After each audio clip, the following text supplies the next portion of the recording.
สบายดีสบีดายจ้ามือนิกามาดามพาไอทีเนาะภาษาไอทีของมาดามนิกามือนี้ก็จะมาแนะนำเกี่ยวกับแอปพลิเคชันตัวหนึ่งที่ถ่ายรูปออกมาได้งามปานเป็นสังพิยาเนาะงามคือว่าบ้านว่าเกิดมาจากนางฟ้านางสวรรค์ก้อยไส้หลักหนาคนปวกกันยังงามคือยังนี่อ่ะก่อนอื่นเราก็ไปดาวน์โหลดเนาะไปดาวน์โหลดอยู่ใน Play Store สำหรับ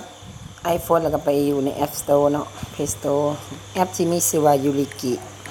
เห็นปะยูริกิตัวนี้แหละตัววิงนี่แหละอันนี้คือค่อยดาวน์โหลดมาแล้วเนาะตอนนี้สิอัปเดต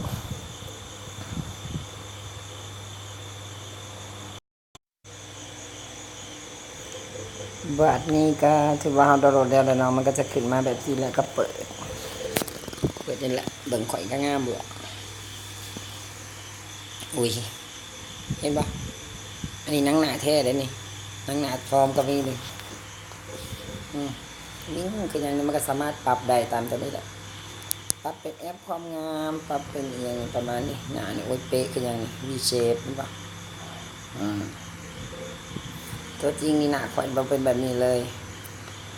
นักให้ก็ปวดอีกแต่ว่าแอปนี่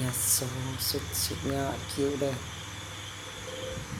ลองเบิ่งสิคิ้วนี่เนาะความแตกต่างคิ้วงามปะยัง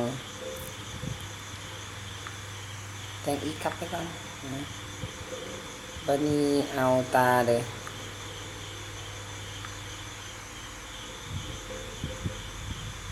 เห็นปะบักเป๊ะนี่